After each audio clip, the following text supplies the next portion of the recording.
السلام علیکم سامعین، آج ہم اپنے سفر نامے جرنیلی سڑک کی قسط نمبر 5 سے شروع کریں گے۔ تو آئیے شروع کرتے ہیں۔ لڑی میں پروئے ہوئے منظر، عجیب سڑک ہے یہ جرنیلی سڑک بھی۔ آپ اس پر چلیں اور شعور کی آنکھیں کھلی رکھیں تو جتنے اور جیسے منظر اس راہ میں آتے ہیں شاید ہی کہیں اور آتے ہوں۔ آپ چلتے جاتے ہیں اور ایک نہایت آباد سرزمین کی معاشرت، معیشت اور تاریخ آپ کے ہمراہ چلتی ہے۔ کہیں حیرت آپ کے قدم سے قدم ملا کر چلنے لگتی ہے اور کہیں عبرت۔ منظر بدلتے جاتے ہیں مگر وہ لڑی نہیں بدلتی جس میں وہ سارے کے سارے پروئے ہوئے ہیں۔ میں پشاور سے چلا تو بالا حصار کے نیچے ایک پتھر لگا ہوا نظر آیا۔ اس پر بڑے حرفوں میں شاہراہ پاکستان لکھا تھا اور کسی وزیر کا نام لکھا تھا جس نے کبھی وہ پتھر وہاں لگایا ہوگا۔ کیسا دلچسپ اتفاق ہے، سڑک اور وزیر دونوں آنی جانی چیزیں ہیں۔ وادی پشاور اب بھی بہت سرسبز نظر آ رہی تھی۔ جن سرزمینوں کو آتے جاتے لشکروں نے بار بار روندا ہوگا وہ اب تک ہری بھری تھیں۔ کبھی ریلوے لائن سڑک کے قریب آ جاتی تھی، کبھی بجلی کے بڑے بڑے کھمبے اور موٹے موٹے تار ساتھ ساتھ دوڑنے لگتے تھے۔ بستیاں آتی تھیں اور گزر جاتی تھیں۔ رمضان کا مہینہ تھا، ان کے چائے خانے بند پڑے تھے۔ اس تمازت کے عالم میں کہیں سے اچانک دریائے کابل آ گیا۔ یہ نوشہرہ کے قریب آ جانے کی پہچان تھی۔ یہ شاید اکبر نے آباد کیا تھا۔ کبھی جہاں دریا کے دائیں کنارے پر نوشہرہ خرد اور بائیں کنارے پر نوشہرہ کلاں، یہ 2 گاؤں تھے۔ ایک سرائے بھی تھی جس میں جہانگیر ٹھہرا تھا۔ ایک قلعہ بھی تھا مگر تمام سرائیں اور تمام قلعے گزرتے قافلوں کی گرد میں مل کر خود بھی گرد ہو جایا کرتے ہیں۔ 1823 میں یہیں پٹھانوں اور سکھوں کی وہ فیصلہ کن جنگ ہوئی تھی جس کے بعد پوری وادی پشاور سکھوں کے تصرف میں آ گئی تھی۔ اس روز پٹھان جی توڑ کر لڑے تھے۔ ان کا مقابلہ رنجیت سنگھ اور کھڑک سنگھ سے تھا۔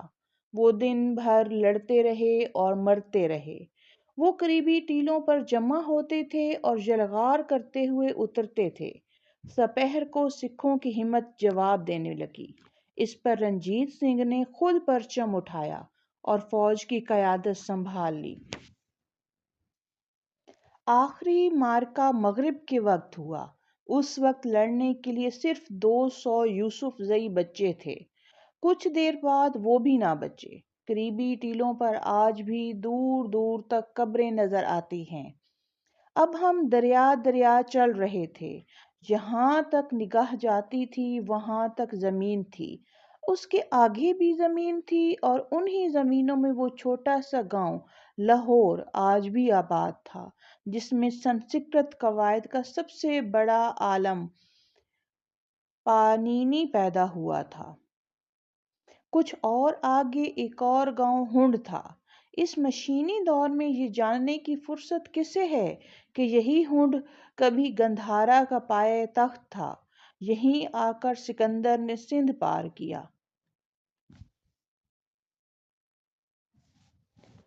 اور چنگیز خان یہیں سے دریا کا پاٹ دے کر واپس چلا گیا۔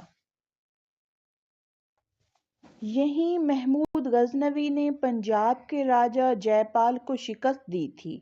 اسی کو مورخوں نے ہندوستان کا دروازہ کہا تھا، اور اگر اسی کا نام کبھی اوہند تھا تو کیا عجب ہے کہ ہندوستان کا اپنا نام اسی شہر سے نکلا ہو۔ مگر اب یہ دریائے سندھ کے کنارے ایک گمنام سا گاؤں ہے جس کا ماضی تاریخ کی دھندلی چادر اوڑھ کر کبھی کا سو چکا ہے۔ اچانک خیر آباد آ گیا۔